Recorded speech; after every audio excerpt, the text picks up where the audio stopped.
Hey everybody, Trey Dixon here, Executive Director of True North Ministries, where our mission is to create environments where men can hear from God. And appreciate you being here this morning on this Monday Motivation. And I just want to share because we're exactly 1 week away from Christmas. For some of you, you're like, yay. For some of you, you literally just, you just tightened up a little bit, realizing you haven't done all the shopping, realizing that, maybe you haven't just gotten prepared, you're not ready. And for some of you, you're a little maybe stressed out or a little worried because dealing with family and family parties isn't always enjoyable for a lot of you. And I talk to a lot of guys that, there's just issues in your families and you kind of go, man, Christmas is amazing, but I'm around Aunt Hilda or I'm around, your siblings or you're around aunts and uncles or whatever that may not always be the best environment for this Christmas season. And so I just wanted to share a quick little message, some things that I call it managing the holidays according to Matthew. And all of this are just some truths that are found out of the book of Matthew that kind of give us some things of how to deal with family and how to deal with the Christmas season, really all the time, but specifically now as we kind of come into the holidays, and especially as you start to interact with people who you don't see all the time. And so I thought this was some good things to share this morning because I hear this from a lot of guys very often. So whether it's Christmas parties, Christmas morning, whatever it may be. The first thing, remember the golden rule. And this one's so basic, but it's one of those things that we so often forget. And it's Matthew 12:33. But Matthew 12:33 says,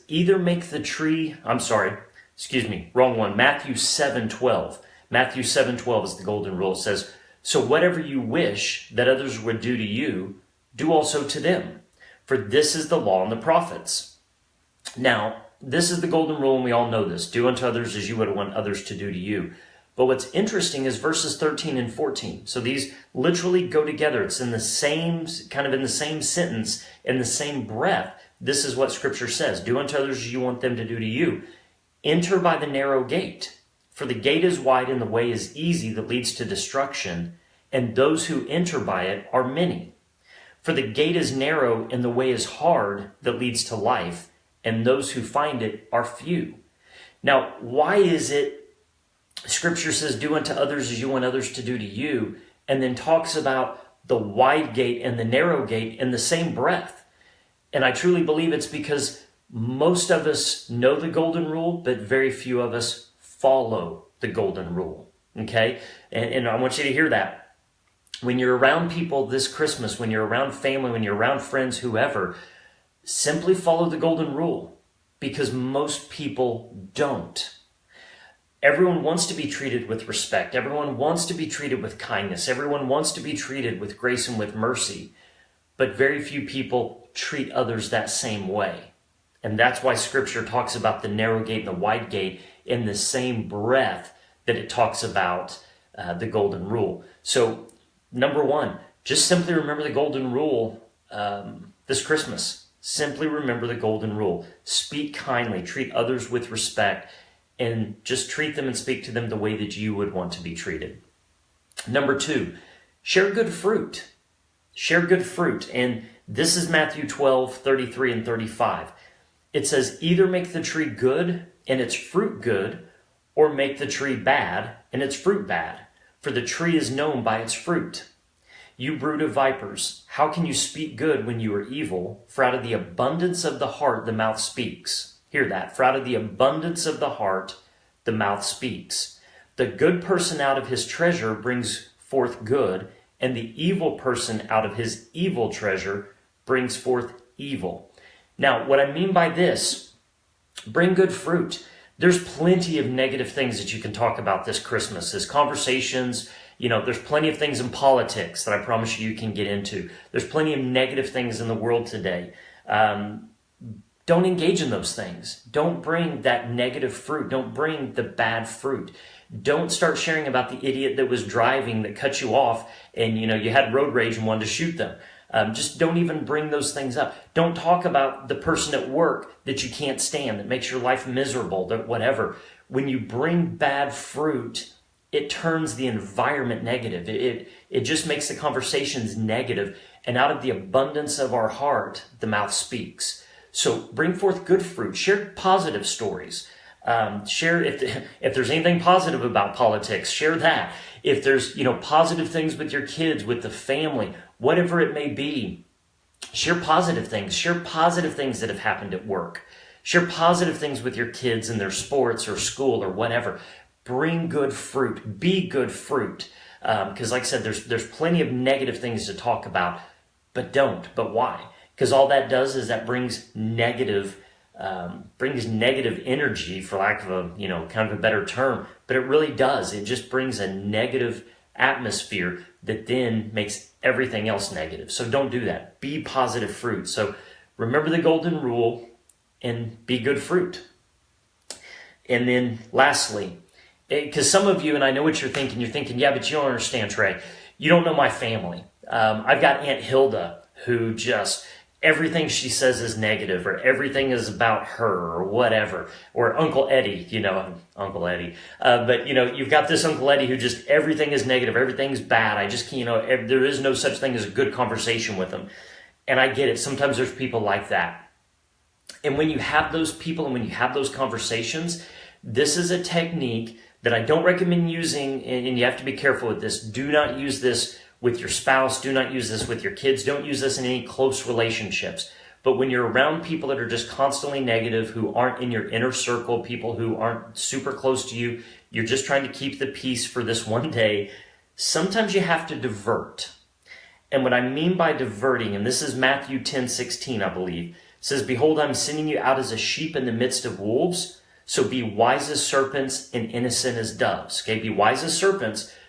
Remember the golden rule.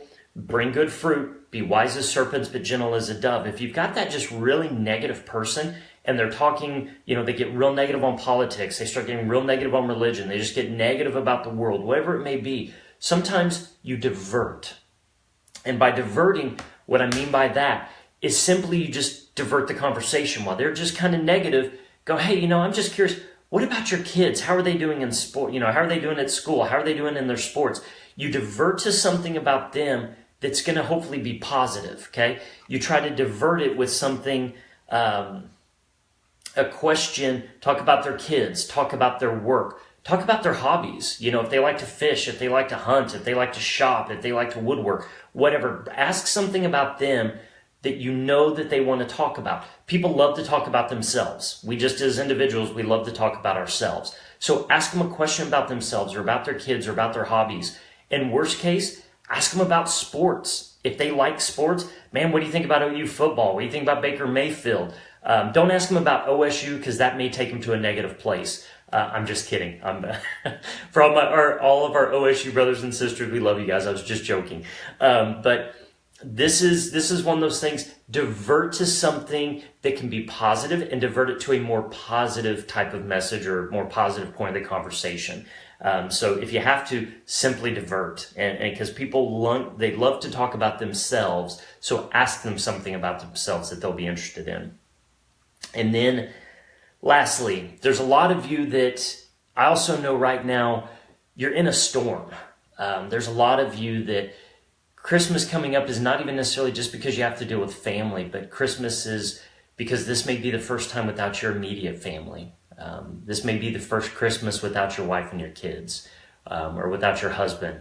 This may be, for some of you, and there's people I've talked to, health issues. You're afraid this may be your last Christmas, and I get that. There's a lot of fear. There's some of you out there right now that this is Christmas without a job, and finances, to say, are tight is an understatement. You're worried about waking up Christmas morning and there's nothing under the tree for the kids. And I get that. There's a lot of you right now, Christmas is a storm.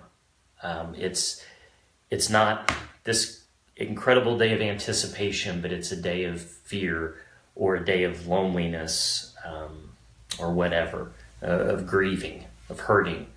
And so what I want to encourage you is, I know that there's a storm for a lot of you right now, but hear what I'm about to say. I heard this just yesterday and I thought it was amazing. Don't ever let the presence of the storm in your life take you off point or begin to make you question the presence of God in your life. Don't ever let the presence of the storm in your life make you question the presence of God in your life. Okay? Know that. And know that Jesus would rather die for you than live a life without you. Jesus would rather die for you than live a life without you. That's why we have Christmas. That's why we celebrate Christmas, is because God loved us so much, he didn't want to leave us alone. He wanted us to have a way to be with him, and so he gave his son. And that's what Christmas is all about. That's why we celebrate. And so this year, even if you don't feel like celebrating Christmas, even if there's a storm and you're questioning the presence of God, you don't feel the presence of God, know that the point of Christmas is so that we have God's presence. That's why we celebrate it. Because Jesus loved us so much that he was willing to be born and willing to die so that we could be with him, to know his presence and to walk with him. That's why we have Christmas. So hold on to that and realize that this holiday season, even if you're grieving, hurting, scared, whatever, you're not alone. God is always with us. He loves us. And that's the entire reason that we have Christmas. So hopefully that'll give you a little bit of encouragement, help you to get through the holiday season, to remember, one, follow the golden rule, be good fruit, and divert if you have to. if you absolutely have to, divert. But remember the golden rule. Remember the golden rule. Bring good fruit and divert when you have to. So hopefully this will be a little bit of encouragement to get you through this Christmas season. And also want to let you know that obviously we're exactly 1 week from Christmas. So next Monday is Christmas. The Monday after that's New Year's. So we're not going to be doing these Monday motivations on those days. Frankly, I'm going to be spending this time with my family, but we will have them on Tuesdays. So we'll have Monday motivation on Tuesdays next week. So on December 26th and January 2nd, we'll be having these Monday motivations. And then on January 7th, on the first Sunday night of each month, starting January 7th, we're going to be doing these Monday motivations, but on Sunday nights, and I'm going to have different guest speakers come in. So our first one is going to be Brad Montgomery. Brad Montgomery is actually the president of the board for True North Ministries, very close friend of mine, one of my closest friends, one of the founders of True North. So great guy, great man of God. He's going to be sharing a message. We're going to be on here together, but this is also going to be a time that you guys can ask questions, interact, and I think it'll be really good. So mark your calendars for that, 7 p.m. on January 7th, Monday Motivation Live, but on Sunday night. And then remember, we have the Ascent. For you guys that have been to base camp before, if you think you're ready for that next level, the Ascent is coming up on February 15th through the 18th. An amazing weekend. I promise you, if base camp was good, the Ascent is even better. Then we have Suns Out, Guns Out, our SOGO event, coming up on March 3rd. We're already talking about the spring. It just blows me away, but it's going to be here before we know it. And then base camps, of course, on April 3rd and on May 5th. So things are already starting to move. And then always come to our website. Go to truenorth.live. All the dates, you can go to the events calendar. Everything is there. But then also we have our blog where we've got writings, we've got teachings, we've got these Monday motivations there. So if you missed any of these, want to go back and watch them, you can see them there. We've also got information on YouVersion reading plans, Bible reading plans, 30 Day to Live Free, Redemption, our break free, living free from pornography, and we're having more plans that are coming out on that as well. So if you're looking for some Bible reading plans, we've got them there. And then lastly, if you're looking for a men's group, we've got all kinds of men's groups listed there to get you plugged into community, because you can't do this life alone. You got to have guys around you. So men, hopefully men and women, what's really cool about this with Facebook, we can track a lot of this. We have a lot of ladies that watch this. And so we are a men's ministry, but we love the ladies. And so thank you for logging in and for checking these out. So from all of us here at True North, we just want to wish you all a Merry Christmas, and remember the reason for the season. You're not alone. The whole reason that we celebrate Christmas is because God wanted us to know we're not alone. So love you all. Have a great week and Merry Christmas. We'll see you soon.